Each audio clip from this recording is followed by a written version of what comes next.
Back to Lilavati classes. World map की series में हम लोग करंट्स की बात कर रहे थे, जिसमें लास्ट 2 क्लासेस में हम लोगों ने इंडियन ओशन की करंट्स और अटलांटिक ओशन की करंट्स को कवर ऑन किया था। आज का जो हमारा टॉपिक है उसमें हम पैसिफिक ओशन की करंट्स यानी कि प्रशांत महासागर की धाराओं की बात करेंगे।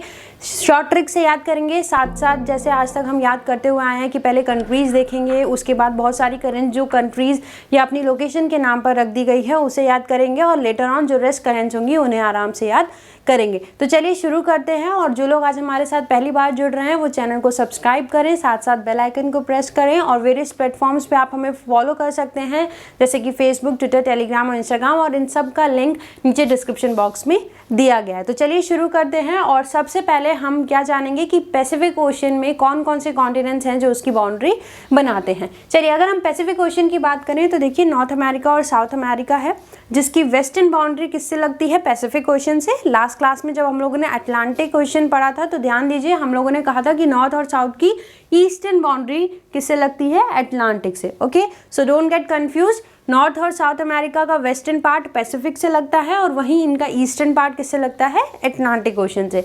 सिमिलरली एशिया और ऑस्ट्रेलिया का जो ईस्टर्न पार्ट है वो किसकी बाउंड्री बनाता है? पैसिफिक ओशन की बाउंड्री बनाता है। तो मेन हमें यही 4 कॉन्टिनेंट से आज डील करना है, और उसमें भी पूरे कॉन्टिनेंट्स की हमें बात नहीं करनी, सिर्फ कुछ कंट्रीज़ की जिनके रेस्पेक्ट पे या जिनके नाम पर करंट्स का नाम रख दिया गया। तो चलिए सबसे पहले उन कंट्रीज़ और उन आइलैंड्स की लोकेशन देख लेते हैं ताकि करंट्स को याद करने में हमें आसानी हो जाए। सबसे पहले अगर हम बात करें तो ये है Asia, Australia, this is north America and south America. Okay, चलिए अगर हम एशिया और ऑस्ट्रेलिया की बात करें तो आप देख रहे होंगे यहाँ पे बहुत छोटे छोटे से आइलैंड्स आपको दिखाई दे रहे होंगे। ठीक है, तो सीधी सी बात है कि यहाँ पर जो करंट्स होंगी वो थोड़ी सी ज़्यादा मिलेंगी, क्योंकि कोई करंट्स किसी आइलैंड से होकर जा रही होगी, कोई किसी आइलैंड से होकर जा रही होगी। सेम इन दैट केस जब हमने यूरोप की बात करी थी अटलांटिक ओशियन में, कि यूरोप में हमें अलग अलग नाम से करंट्स मिल रही थी, तो सेम उसी तरह से इस पोर्शन में जो हमें पैसिफिक ओशन की धाराएँ मिलेंगी वो अलग अलग मिलेंगी और ज़्यादा भी मिलेंगी। ठीक है, जहाँ पर अगर हम यहाँ बात करें तो नॉर्थ अमेरिका और साउथ अमेरिका तो सीधा एक कोस्ट है, तो सिंपल है कि 1 या 2 ही करंट हमें यहाँ पर मेजर देखने के लिए मिल सकती है। तो देखो अगर आप ऐसे इमेज को अपने दिमाग में बैठाओगे तो उससे ये आपको पता चल जाएगा कि कहाँ करंट्स हमें ज़्यादा मिलने वाली हैं, और फिर आप आसानी से उनका नाम याद कर सकते हैं। अगर सब कुछ याद करके और ये होगा कि देख कर हम बस रट लें तो वो थोड़े दिनों के लिए तो दिमाग में रहता है, लेकिन लॉन्ग टाइम के बाद it will all vanish. Okay, तो ध्यान से समझेंगे, पहले कंट्रीज और आइलैंड्स की बात करेंगे और उसके बाद हम लोग अपनी ओशन करंट्स पे मूव ऑन करेंगे। चलिए सबसे पहले शुरू करते हैं। तो देयर इट इज बेरिंग सी। ठीक है, यहाँ पर क्या है? बेरिंग सी है, और यहीं पर आपको एक स्ट्रेट मिलेगा, दैट इज बेरिंग स्ट्रेट, यानी कि बेरिंग जल डमरू मध्य। स्ट्रेट क्या होता है? ये हमने वर्ल्ड मैप जब शुरू किया था तो सबसे पहली क्लास में मैंने सारी बेसिक टर्म्स क्लियर करी थी। जो लोग आज पहली बार जुड़ रहे हैं वो उसे देख सकते हैं जाकर। ओके, वर्ल्ड मैप से प्लेलिस्ट है। चलिए नेक्स्ट, बेरिंग सी के बाद जो हमें एक पेनिनसुला मिलता है यानी कि प्रायद्वीप मिलता है, and that is Kamchatka peninsula. तो सीधी सी बात है, यहाँ पर जो करंट मिलेगी वो कौन सी मिलेगी? Kamchatka current. आगे सारी करंट्स देखेंगे। ओके, उसके बाद here it is the sea of Okhotsk. ठीक, यहाँ पर है कुरिल आइलैंड्स। ओके, यहाँ पर है सखालिन आइलैंड। ठीक है, रशिया से ही जुड़ता है ये Sakhalin islands. Then comes the Japan. Japan पता है हमें 4 आइलैंड्स मिलाकर जापान बना रहे हैं, तो मेन ध्यान रखिएगा दैट इज होकाइडो आइलैंड, क्योंकि इन आइलैंड्स का जब मैं नाम लूँगी कि ये करंट यहाँ से यहाँ तक चलती है या ये करंट सखालिन से होकर आएगी, ये करंट जापान के होकाइडो आइलैंड से होकर जाएगी, तो आपको पता होना चाहिए कि होकाइडो कहाँ पर हमने देखा था। ठीक है, तो एक बार फिर से देख लीजिए, Kamchatka peninsula, then the sea of Okhotsk, उसके बाद सखालिन, देन जापान, और जिसमें सबसे टॉप मोस्ट पे जो जापान का आइलैंड है वो कौन सा है? होकाइडो। ओके, उसके बाद आपको क्या याद रखना है? ताइवान। ठीक है, चाइना के पास ही है, क्या है? ताइवान। उसके बाद मेन आइलैंड आता है that is Philippines. Okay, Philippines के बाद आपको क्या याद रखना है? देखो अब हमने इक्वेटर पास ऑन कर लिया और अब हम कहाँ आ चुके हैं? सदर्न हेमिस्फीयर में आ चुके हैं, या कह लीजिए कि साउथ पैसिफिक ओशियन में आ चुके हैं। तो क्या मिलेगा हमें? न्यू गिनी मिलेगा। ये ही मेन पार्ट है जो छोटा छोटा आपको ज़्यादा याद रखना है। ओके, उसके बाद क्या मिलता है? ऑस्ट्रेलिया। सिंपल, ईस्ट ऑस्ट्रेलिया याद रखना है, क्योंकि जो वेस्ट ऑस्ट्रेलिया है वो किससे बॉर्डर करता है? इंडियन ओशन से। ठीक है, तो east of Australia. Then comes the Tasmania. Country है एक बिल्कुल ऑस्ट्रेलिया के साउथ में, दैट इज तस्मानिया। न्यूजीलैंड मत समझ लीजिएगा कि ऑस्ट्रेलिया के साउथ में होगा कोई न्यूजीलैंड, नहीं, न्यूजीलैंड अलग है, तस्मानिया अलग है। ओके, हमें किससे काम है? तस्मानिया से। न्यूजीलैंड से हमें अभी कोई काम नहीं है, ठीक है। चलिए, उसके बाद एक आइलैंड यहाँ पर मिलता है हमें, दैट इज हवाइन आइलैंड्स या हवाई आइलैंड्स। बहुत इंपॉर्टेंट है, ध्यान रखिएगा, थोड़ा सा हटकर है लेकिन ध्यान रखिएगा दिमाग में, ठीक है। चलिए, ये बात हो गई। साथ साथ आप यहाँ पर छोटे छोटे आइलैंड्स देख रहे होंगे, तो बेसिकली एक ग्रुप ऑफ आइलैंड्स है जिसे जब हम कॉन्टिनेंट्स पढ़ेंगे तो उसमें कवर ऑन करेंगे, और इस पूरे पार्ट को हम कहते हैं ऑस्ट्रेलिया एंड ओशिनिया। ओके, तो जब ओशिनिया की बात होगी, ऑस्ट्रेलिया की बात होगी, जब हम एक एक कॉन्टिनेंट्स कवर करेंगे तब आप डिटेल में से समझिएगा। अभी के लिए बस याद रख लो कि ये ग्रुप ऑफ आइलैंड्स हैं, जैसे कि माइक्रोनेशिया, पॉलिनेशिया, ठीक है, ताकि जब मैं वर्ड बोलूँगी पॉलिनेशिया का आउटर पार्ट है तो आपको पता चल जाएगा कि ये सारा पार्ट पॉलिनेशिया है, तो आउटर पार्ट की बात हो रही है, जो बिल्कुल किधर के पास आ जाएगा? साउथ अमेरिका से पास में आ जाएगा। बिल्कुल पास में नहीं होगा, लेकिन हाँ, about to touch South America. Okay, चलिए, ये तो सारी बात हो गई हमारे एशिया और ऑस्ट्रेलिया की। अब बात करते हैं कि नॉर्थ अमेरिका और साउथ अमेरिका में क्या जानना है। तो मेन साउथ अमेरिका के लिए जो आपको चीज़ जानी है, दैट इज़ पेरू, क्योंकि पेरू पे पास एक करंट आएगी, दैट इज़ पेरू की धारा। बहुत इंपॉर्टेंट है और बहुत बार पेपर में पूछी जाती है, दैट इज़ पेरू की धारा, और इसे ही आप हम्बोल्ट की धारा भी कहते हैं, ठीक है। तो साउथ अमेरिका के लिए मेन एक यही लोकेशन ज़्यादा जाननी है आपको। दूसरा, अगर हम नॉर्थ अमेरिका की बात करें, सो कंफर्म अबाउट द कैलिफोर्निया, पता होना चाहिए कि कैलिफोर्निया कहाँ है, क्योंकि यहाँ पर एक धारा मिलेगी, दैट इज़ कैलिफोर्निया की धारा, ठीक है, यूएस में है। और दूसरा क्या है? अलास्का, जहाँ पर क्या मिलेगा आपको? अलास्का की धारा। साथ साथ यहाँ पर एक पेनिनसुला भी आता है, दैट इज़ एलुजियन पेनिनसुला। ओके, एक प्रायद्वीप है, दैट इज़ एलुजियन प्रायद्वीप, जो बिल्कुल बॉटम पॉइंट पर है अलास्का के, ठीक है। यहाँ पर एक धारा मिलेगी, एलुजियन की धारा। तो ये कुछ नाम याद रखना, एलुजियन हो गया, अलास्का हो गया, कैलिफोर्निया, पेरू, ये हैं अमेरिका के रेस्पेक्ट में जो आपको नाम याद रखने हैं। और रेस्ट जो छोटे छोटे आइलैंड्स हमने बताए हैं वो कहाँ के लिए हैं? एशिया और ऑस्ट्रेलिया के पास, ठीक है। तो ये तो सारी कंट्रीज़ हो गई या आइलैंड्स हो गए जो थोड़ा सा दिमाग में रखने हैं जब हम पैसिफिक ओशन की करंट्स की बात करेंगे। अब मूव ऑन करते हैं पैसिफिक ओशन की करंट्स पर। तो देखो, ये करंट्स आपको पढ़नी है, एक ये वाला पार्ट और एक ये वाला पार्ट, क्योंकि 2D इमेज है, जब आप इसको 3D में ले जाएंगे तो जोड़ देंगे तो then this whole comprises the Pacific ocean, ठीक है। पूरा क्या बन जाएगा? ये प्रशांत महासागर। बीच वाली ये करंट्स अटलांटिक ओशन की थी जो हम पढ़ चुके हैं। ये वाली करंट्स क्या थी? इंडियन ओशन की, जिसे हम ऑल्सो डील आउट कर चुके हैं, ठीक है। इसीलिए यहाँ पर मैंने ये इमेज दिखाई है लेकिन ब्लर कर दी है, ताकि आपको मेन वही चीज़ दिखे जो चीज़ आज आपको पढ़नी है, यानी कि this portion and this portion. Okay, चलिए सबसे पहले बात करते हैं तो जो करंट हमें मिलेगी इक्वेटर पे, एक छोटा सा ब्रीफ ले लेते हैं, ठीक है। तो इक्वेटर पे दो करंट्स मिलने वाली हैं, नॉर्दर्न हेमिस्फीयर में नॉर्थ इक्वेटोरियल मिलेगी और सदर्न हेमिस्फीयर में साउथ इक्वेटोरियल मिलेगी, और इनके अपोजिट कौन सी करंट मिलेगी? That is counter equatorial current, यानी कि विपरीत विषुवतरेखीय धारा। चलिए उसके साथ साथ अब बात करते हैं जो हमें नॉर्थ पैसिफिक में करंट मिलने वाली है। देखो, अगर हम पैसिफिक ओशन की बात करें तो हम पैसिफिक को पैरेलल टू अटलांटिक ओशन पढ़ सकते हैं, यानी कि हम प्रशांत महासागर की जो भी धाराएं हैं उन्हें अंध महासागर की धाराओं के पैरेलल होकर भी पढ़ सकते हैं। सिमिलरली, जैसे अंध महासागर में हमने देखा था कि जो उत्तरी अंध महासागर यानी कि जो नॉर्थ अटलांटिक ओशन था उसमें ज़्यादा करंट्स थी as compare to South Atlantic ocean. Same case लगता है पैसिफिक ओशन में भी, क्योंकि पैसिफिक ओशन के नॉर्दर्न पार्ट में ज़्यादा करंट्स हैं as compare to its southern part. Okay, चलिए तो सबसे पहले नॉर्थ पैसिफिक की अगर हम करंट्स की बात करें तो नॉर्थ इक्वेटोरियल और काउंटर इक्वेटोरियल तो हो गया। ओके, देन करंट मिलती है California current. Okay, north Pacific drift, अगर किसी ने अटलांटिक की करंट्स देखी होंगी तो वहाँ पर एक करंट मिल रही थी north Atlantic drift. Similarly Pacific के लिए क्या मिलती है? North Pacific drift. Okay, one is Alaska. और कौन सी करंट मिलेंगी? देखो, ओयोशियो की धारा बहुत इंपॉर्टेंट है, पेपर से जो पूछी जाती है, कुरोशियो की धारा, ठीक है। ये 3-4 धाराएं हैं जो पैसिफिक ओशन की हैं, जो बहुत ही ज़्यादा पेपर के पॉइंट ऑफ व्यू से इंपॉर्टेंट हो जाती हैं। जैसे अटलांटिक की तो सारी ही धारा पेपर में पूछ ली जाती है, लेकिन पैसिफिक की जो मेन धाराएं पूछी जाती हैं वो कौन कौन सी हैं एक बार बता देते हैं। कैलिफोर्निया की धारा, ओके, देन कुरोशियो की धारा, ओयोशियो की धारा, पेरू की धारा, जिसे हम्बोल्ट की धारा भी कहते हैं। ये बहुत इंपॉर्टेंट होती है पेपर के पॉइंट ऑफ व्यू से, ठीक है। जैसे हमने इंडियन ओशन में देखा था कि मोजाम्बिक की धारा और अगुलहास की धारा ज़्यादा इंपॉर्टेंट हो जाती है, सेम इसी तरह ये कुछ धाराएं हैं जो पैसिफिक की भी इंपॉर्टेंट है पेपर के पॉइंट ऑफ व्यू से। ओके, वैसे तो सारी ही हमें पढ़नी है। सिमिलरली अगर हम साउथ की बात करें तो साउथ पैसिफिक में जो धारा मिलेगी, एक साउथ इक्वेटोरियल और काउंटर इसकी मिलेगी, यानी कि काउंटर इक्वेटोरियल, विपरीत विषुवतरेखीय धारा। नेक्स्ट मोस्ट इंपॉर्टेंट धारा दैट इज पेरू की धारा।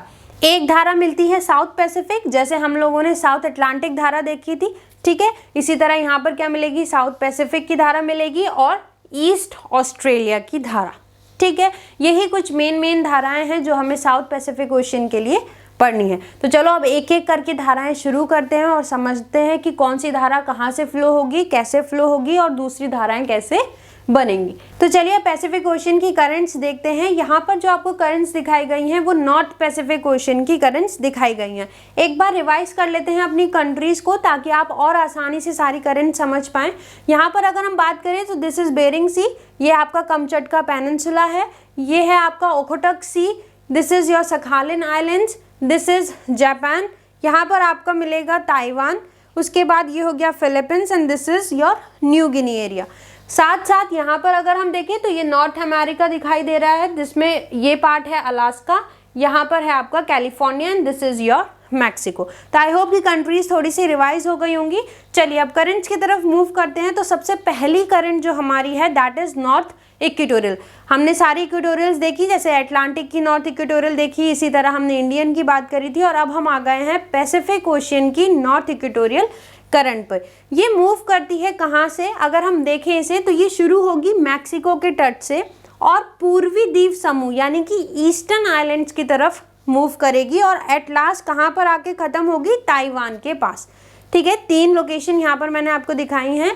पहली है मैक्सिको के तट से ये शुरू होगी और उसके बाद पूर्वी द्वीप समूह की तरफ मूव करेगी। देखो जो पूर्वी द्वीप समूह है ईस्टर्न आइलैंड्स, मैंने आपको याद कराया था अभी कि एक पॉलिनेशिया में ग्रुप ऑफ आइलैंड्स जो हैं, पॉलिनेशिया का जो आउटर मोस्ट आइलैंड है उस ग्रुप को हम ईस्टर्न आइलैंड्स के नाम से जानते हैं। तो ये उसी आइलैंड्स की तरफ मूव करेगी और एट लास्ट कहाँ पर आकर खत्म हो जाएगी, ताइवान के पास आकर ये खत्म हो जाएगी, ठीक है। और इन शॉर्ट आप ऐसे भी कह सकते हैं कि मैक्सिको के तट से शुरू होकर कहाँ तक चलना है नॉर्थ इक्वेटोरियल को, ताइवान तक। फिर ताइवान के पास आकर ये नॉर्थ इक्वेटोरियल 2 धाराओं में टूटती है। पहली धारा जो उत्तर की तरफ जाएगी और दूसरी धारा जो दक्षिण की तरफ आ जाएगी। जो धारा नॉर्थ इक्वेटोरियल की नॉर्थ की तरफ मूव करेगी वो धारा आगे चलकर किस में मिल जाती है, कुरोशियो की धारा में मिल जाती है। और जो साउथ पोर्शन में आएगी इसकी धारा वो काउंटर इक्वेटोरियल करंट बनाती है, ठीक है। पूरा समझ में आ गया। नॉर्थ इक्वेटोरियल कहाँ से चलेगी, मैक्सिको से चलेगी ताइवान तक। एक पार्ट नॉर्थ में बट जाएगा जो कुरोशियो की धारा में मिल जाएगा और जो दूसरा पार्ट होगा इसका वो क्या बना लेगा, काउंटर इक्वेटोरियल यानी कि विपरीत विषुवतरेखीय धारा बना लेगा। चलिए अब नेक्स्ट धारा की अगर हम बात करें तो वो आती है कुरोशियो की धारा। देखो जो कुरोशियो की धारा है वो बिल्कुल सिमिलर है जैसे हमने गल्फ स्ट्रीम पढ़ी थी अटलांटिक ओशियन में। जैसे गल्फ स्ट्रीम वहाँ पर 2-3 धाराओं से मिलकर बन रही थी और उसके बाद 2-3 धाराओं में टूट रही थी, इसी तरह अगर हम पैसिफिक ओशियन की बात करते हैं और खासकर कि नॉर्थ पैसिफिक की, तो सबसे मेन रोल जो धारा यहाँ प्ले करती है वो है कुरोशियो की धारा, क्योंकि ये बहुत सारी धाराओं से मिलकर बनेगी और फिर जब आगे चलेगी तो भी बहुत सारी धाराओं में बढ़ती है। इसीलिए हम ये कहते हैं कि जो कुरोशियो है वो एक धारा नहीं है, पूरा एक सिस्टम है। पैसिफिक ओशन में अगर किसी धारा का कोई सिस्टम पाया जा रहा है, कोई तंत्र पाया जा रहा है, तो वो कौन सी धारा है, कुरोशियो की धारा। और इसीलिए हम इसे कुरोशियो की धारा ना कहकर क्या कहते हैं, this is a system of currents that is known as Kuroshio currents, जो कहाँ मिलता है हमें, नॉर्थ पैसिफिक ओशन में मिलता है। एक ब्रीफ यहाँ पर मैं आपको दे देती हूँ कि कुरोशियो सिस्टम में कौन कौन सी करंट्स हमें देखने के लिए मिलेंगी, ताकि फिर जब हम लोकेशन वाइज देखें कि कौन सी करंट कहाँ तक है, कौन सी कहाँ तक है, तो वो आपको और अच्छे से समझ में आ जाए। तो जो सबसे पहली धारा हमें मिलती है कुरोशियो सिस्टम में वो कौन सी है, हमारी कुरोशियो की धारा। दूसरी जो धारा है वो क्या है, सुशिमा की धारा, जो कुरोशियो की धारा में से ही टूटेगी और आगे की तरफ बढ़ेगी। अभी कहाँ जाएगी, कैसे जाएगी, वो हम आगे डिटेल में देखेंगे। तीसरी जो मेन धारा हमें यहाँ पर मिलती है दैट इज नॉर्थ पैसिफिक, या जो इस सिस्टम की हमारी थर्ड धारा है कुरोशियो सिस्टम की, वो है नॉर्थ पैसिफिक ड्रिफ्ट। यहाँ पर नाम पूरा नहीं लिखा हुआ है, जो धारा है उसका नाम क्या है, उत्तरी प्रशांत प्रवाह। जैसे हमने नॉर्थ अटलांटिक ड्रिफ्ट देखी थी, ठीक है, गल्फ स्ट्रीम आगे चलकर क्या बन रही थी, नॉर्थ अटलांटिक ड्रिफ्ट, अटलांटिक सागर में जब हमने बात करी थी। यहाँ पर हमें क्या मिलेगी, नॉर्थ पैसिफिक ड्रिफ्ट। फिर ये नॉर्थ पैसिफिक ड्रिफ्ट जब मेन करंट बन जाएगी तब ये दो भागों में टूट जाएगी। आप देख रहे होंगे फिगर में, एक कैलिफोर्निया करंट बना लेगी और दूसरा एलुजियन करंट बना लेगी, क्योंकि ये वाली धारा कहाँ चली जाएगी, एलुजियन पेनिनसुला के पास, तो वहाँ उस करंट का नाम क्या होगा, एलुजियन की धारा। और ये कैलिफोर्निया के पास इसका एक साउथ पार्ट आएगा, तो उसका नाम क्या रखा है, कैलिफोर्निया करंट। उसके बाद जो हमें मेन करंट मिलेगी नॉर्थ पैसिफिक ड्रिफ्ट के बाद, वो आएगी हमारी एलुजियन करंट। फिर ये एलुजियन करंट दो पार्ट में टूटेगी, जिसका एक पार्ट बेरिंग सी में चला जाएगा और दूसरा पार्ट क्या बना लेगा, अलास्का की धारा। ये सारी धारा मिलाकर क्या बनाती है, कुरोशियो सिस्टम। ओके, तो अब एक एक धारा देखेंगे कि कौन सी धारा कहाँ से बनेगी, कहाँ तक चलेगी। चलिए सबसे पहले शुरू करते हैं कुरोशियो करंट से। तो कुरोशियो करंट कहाँ से शुरू होगी, ताइवान से, क्योंकि नॉर्थ इक्वेटोरियल कहाँ पर खत्म हो रही है, ताइवान पे खत्म होकर दो भाग में टूट जा रही है। तो जो कुरोशियो की धारा है ये ताइवान से शुरू होती है और जापान के ईस्ट कोस्ट की तरफ बहती है, ठीक है। पूर्वी तट पर कौन सी धारा बहती है, जापान की, कुरोशियो की धारा।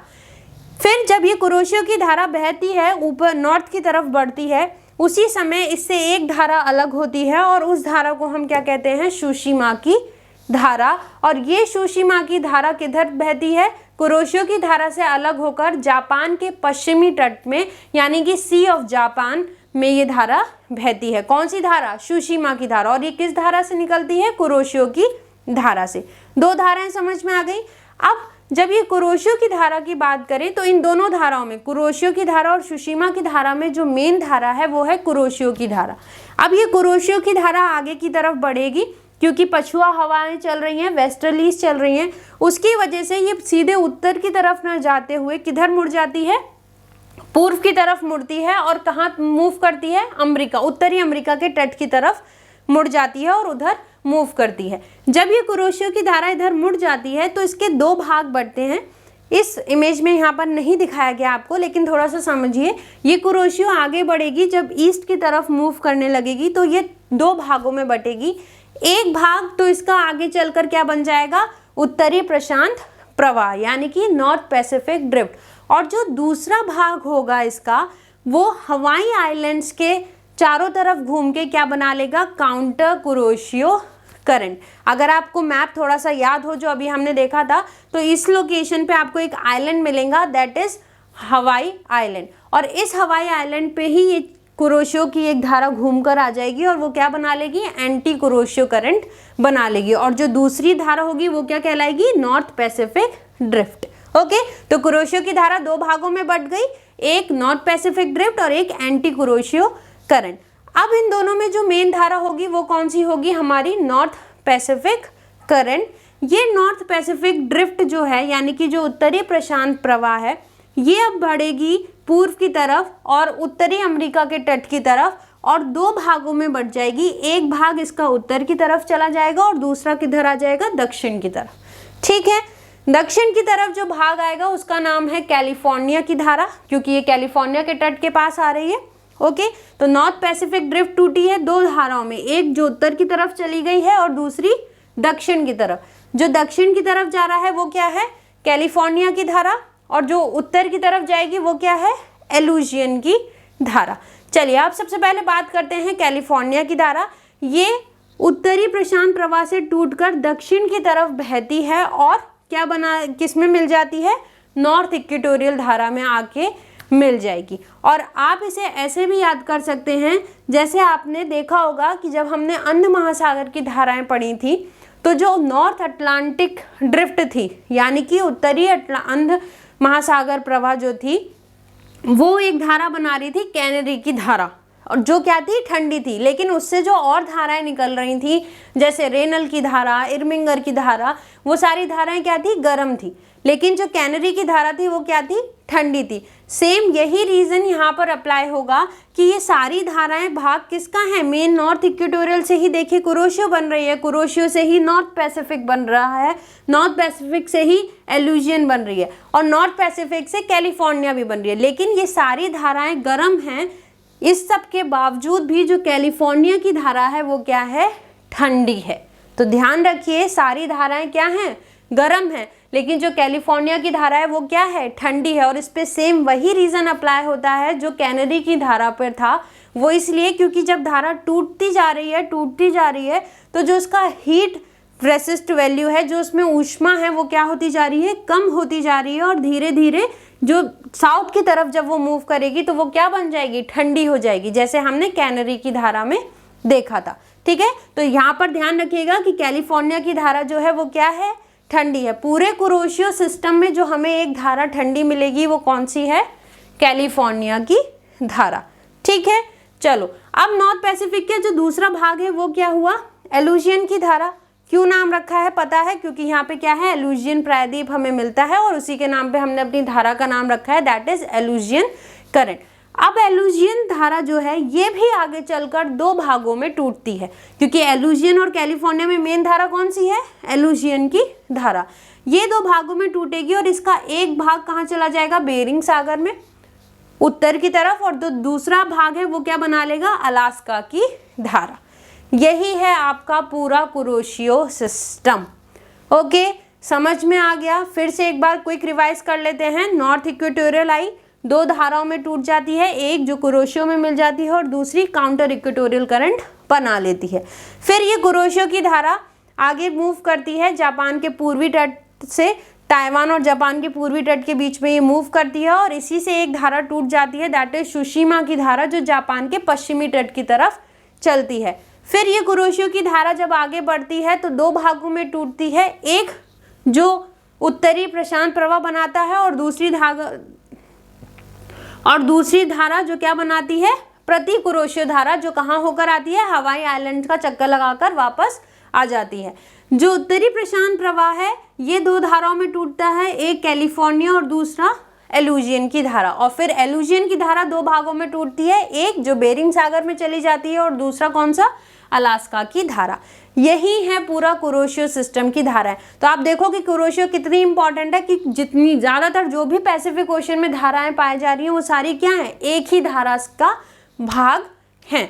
ठीक है, इसीलिए हम इन सारी धाराओं को मिलाकर क्या कह देते हैं कि ये सब क्या है, कुरोशियो सिस्टम की धाराएं हैं। जिसमें ध्यान रखिएगा कि एक धारा है दैट इज कैलिफोर्निया की धारा, जो क्या है, ठंडी है। और इस पे कौन सा प्रिंसिपल अप्लाई होता है, सेम वही प्रिंसिपल जो हमने कैनरी की धारा में देखा था जब हमने अंध महासागर की धाराएं पढ़ी थी। ओके, चलिए अब नेक्स्ट बात करते हैं। अगर हम नॉर्थ पैसिफिक की धाराओं को देखें तो एक धारा बचती है, दैट इज ओएशियो की धारा। ठीक है, बहुत इंपॉर्टेंट है ओएशियो की धारा। देखो यहाँ पर बेरिंग सी में हमने अपनी धारा दे दी, एक एलुजियन की धारा बेरिंग सी तक चली गई। अब साइबेरिया के तट से एक धारा आती है, क्योंकि ऊपर क्या है, ठंडा है, वहाँ से एक धारा आती है कमचटका के पास। जब वो धारा आती है तो उसका नाम हो जाता है कमचटका की धारा। ठीक है, इसी तरह ओखोटक सागर में जो एक धारा चलती है उसको हम कहते हैं ओखोटक्स की धारा।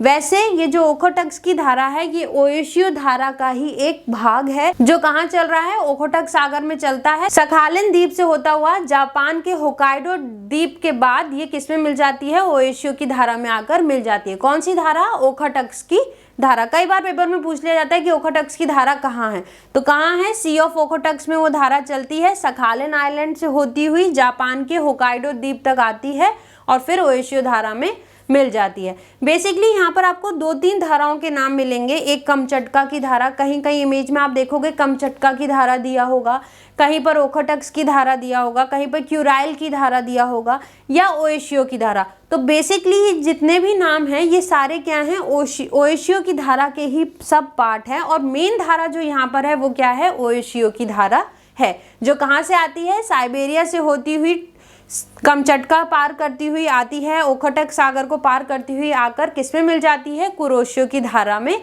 मिल जाती है। और इसी के साथ हम ये कह सकते हैं कि ओएशियो की धारा ही एक ऐसी धारा है जो आर्कटिक सागर का पानी लाकर किसमें मिलाती है, प्रशांत महासागर में डालती है।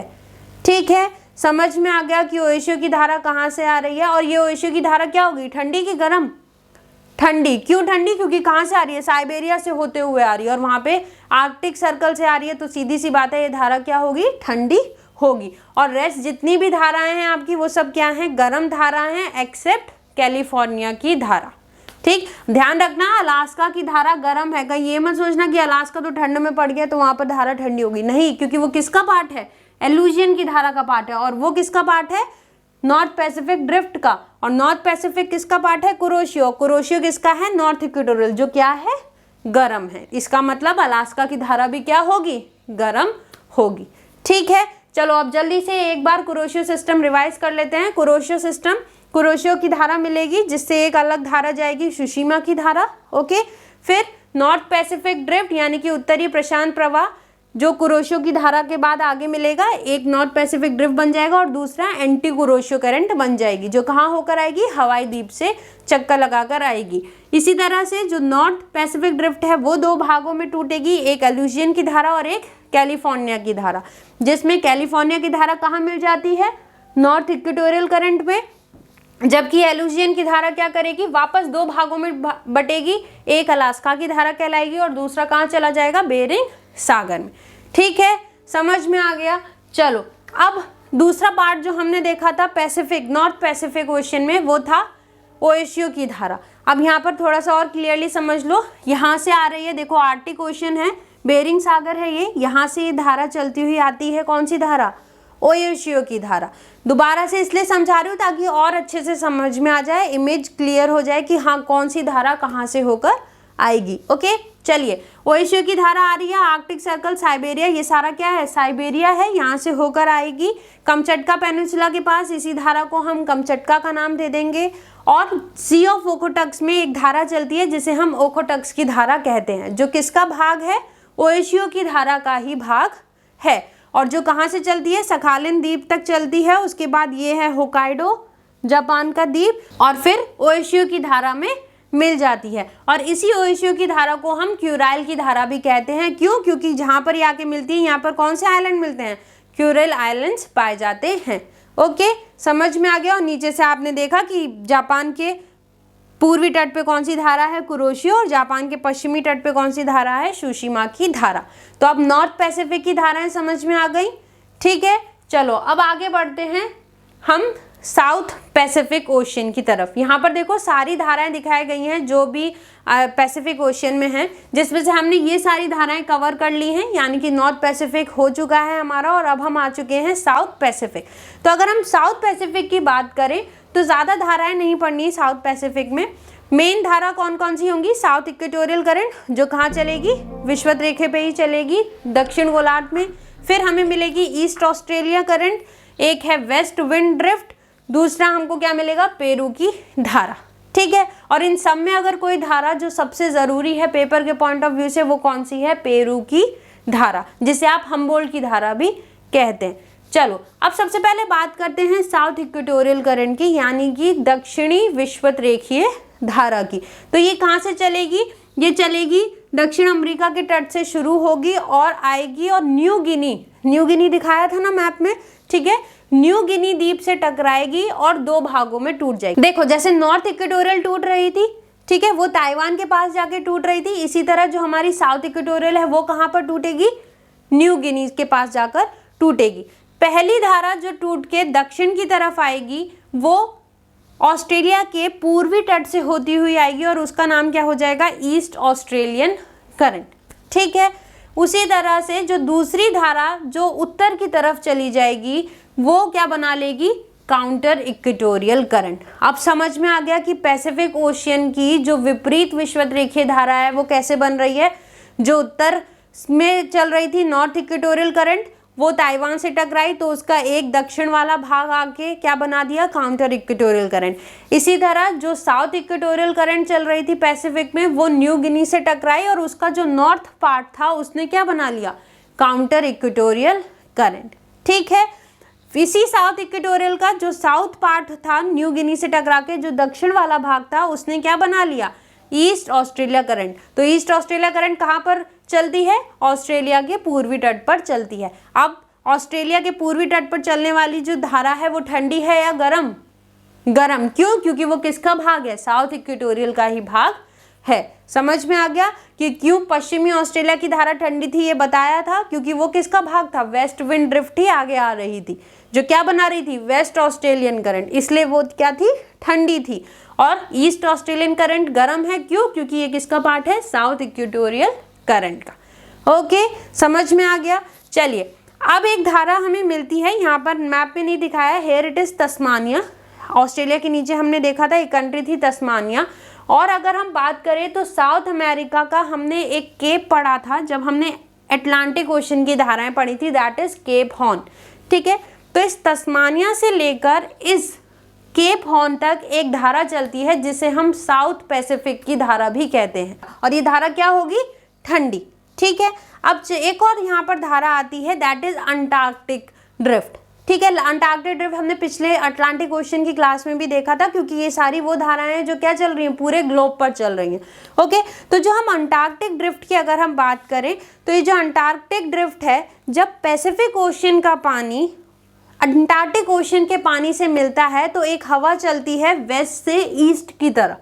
ठीक है, और वो हवा कैसी होती है, ठंडी होती है, और उसी को हम क्या कहते हैं, अंटार्कटिक ड्रिफ्ट। देखो जो ये साउथ पैसिफिक करंट हुआ या फिर अंटार्कटिक ड्रिफ्ट हुआ, ये एज सच पूरे ग्लोब पर चल रही है। यहाँ पर उसका नाम साउथ पैसिफिक है, जब आप अटलांटिक में पहुंचेंगे तो वहाँ पे आपको साउथ अटलांटिक के नाम से मिलेगी, जब आप इंडियन ओशन में पहुंचेंगे तो वो साउथ इंडियन ओशन की धारा बन जाएगी। ठीक है, लेकिन ये सारी धाराएं ऐसी हैं जो कहाँ चल रही हैं, पूरे ग्लोब पर चल रही हैं। और ये धाराएं क्या हैं, ठंडी हैं, क्योंकि यहाँ तक आते आते ये कहाँ पहुँच गई हैं, एंटार्कटिक के पास तक पहुँच चुकी हैं। ठीक है, चलिए ये तो दोनों की बात हो गई कि साउथ पैसिफिक करंट की बात हमने देख ली और हमने अंटार्कटिक ड्रिफ्ट देख लिया। और इसी तरह हम उनको क्या कहते हैं, और जो नामों से जानते हैं अंटार्कटिक ड्रिफ्ट को, उसे हम क्या कह सकते हैं, वेस्ट विंड ड्रिफ्ट। ठीक है, ये अलग अलग नाम है इन धाराओं के, जैसा मैंने अभी बताया कि साउथ पैसिफिक हो जाएगा वो पैसिफिक में, इंडियन में वो साउथ इंडियन बन जाएगी, और जब हम अटलांटिक ओशन की बात करेंगे तो वो साउथ अटलांटिक की धारा कहलाएगी। अब अगर हम बात करें तो वेस्ट विंड ड्रिफ्ट जो है, और ज़्यादातर अगर आप इमेजेस में देखेंगे तो आपको जो नाम मिलेगा वो होगा वेस्ट विंड ड्रिफ्ट, यानी कि पछुआ पवन प्रवाह। अब ये जो पछुआ पवन प्रवाह है, जब ये मूव करेगी तो केप हॉर्न से टकराएगी आकर। ठीक है, केप हॉर्न से टकराने के बाद यही पछुआ पवन प्रवाह दो भागों में बढ़ जाती है। एक भाग इसका क्या कहलाता है, पेरू की धारा, और दूसरा भाग जो कहाँ चला जाता है, अंध महासागर यानी कि अटलांटिक ओशन में चला जाता है, और क्या कहलाता है, फॉकलैंड की धारा, जिसे हमने लास्ट क्लास में कवर अप किया था। ओके, तो अब बात करते हैं हमारी पेरू की धारा की। ठीक, अगर हम पेरू की धारा की बात करें, ये बहुत इंपॉर्टेंट है पेरू की धारा, और ये कैसी होगी, ठंडी होगी। क्यों, क्योंकि ये किसका पार्ट है, अंटार्कटिक ड्रिफ्ट कह लीजिए, या फिर आप उसे क्या कह लीजिए, वेस्ट विंड ड्रिफ्ट। ठीक है, इसका ही पार्ट है, और ये क्या है, ठंडा है। तो पेरू की धारा क्या होगी, ठंडी होगी, और ये कहाँ चलती है, साउथ अमेरिका के तट पर चलती है, पेरू के तट पर चलती है। और इसी पेरू की धारा को हम क्या कहते हैं, हम्बोल्ट की धारा के नाम से भी जानते हैं। ओके, और बहुत बार ये धारा पेपर में पूछी जाती है कि पेरू की धारा ठंडी है कि पेरू की धारा गर्म है। तो आप मत भूलिएगा कि पेरू की धारा ठंडी है। क्यों ठंडी है, क्योंकि ये किसका पार्ट है, पछुआ पवन प्रवाह कह लीजिए, या फिर एंटार्कटिक ड्रिफ्ट का ही ये पार्ट है। और एंटार्कटिक ड्रिफ्ट क्या है, जब पैसिफिक ओशन का पानी अंटार्कटिक ओशन के पानी से मिलता है तो वहाँ पर जो एक हवा चलती है वेस्ट से ईस्ट की तरफ, उसे हम क्या कहते हैं, अंटार्कटिक ड्रिफ्ट। ठीक है, अब ये पेरू की धारा चलेगी पेरू के तट पर, और बाद में जाकर ये किससे मिल जाती है, साउथ इक्वेटोरियल करंट से मिल जाती है। ठीक है, और इसी तरह से ये पूरी साइकिल चलती रहती है। तो ये थी सारी हमारी पैसिफिक ओशन की करंट। लेकिन यहाँ पर अभी एक और आपकी करंट बचती है, दैट इज एल नीनो की धारा और ला नीना की धारा। हम अलग से सेशन लेकर आएंगे एल नीनो और ला नीना की धाराओं को समझने के लिए, और ये दोनों धाराएं कैसे इंडियन के मॉनसून पर अफेक्ट डालती हैं, क्योंकि कई बार अक्सर इन धाराओं से ये क्वेश्चंस पूछ लिए जाते हैं। तो आई होप कि आपको अब ये सारी धाराएं एक बार अच्छे से समझ में आ गई होंगी कि साउथ पैसिफिक में कौन सी धाराएं चलती हैं और नॉर्थ पैसिफिक में कौन सी धाराएं चलती हैं।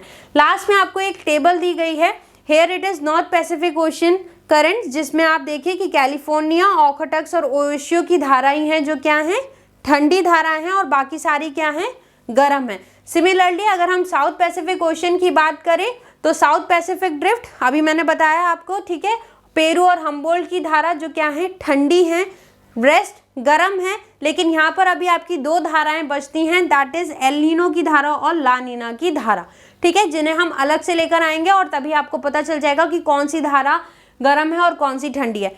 शॉर्ट में जानने के लिए अभी आपको यहाँ पे पता चल रहा है कि एल नीनो की धारा क्या है, गर्म है, और ला नीना की धारा क्या है, ठंडी है। अब ये क्यों गर्म है और क्यों ठंडी है, आप चाहें तो हमें इसका आंसर कमेंट सेक्शन में दे सकते हैं, और अंटिल आप चाहें तो क्लास नेक्स्ट सेशन का वेट कीजिए जिसमें हम लोग एल नीनो और ला नीना का डिफरेंस समझेंगे और ये क्यों हवाएं ये चलती हैं इसके बारे में भी जानेंगे। Till then take care, good bye.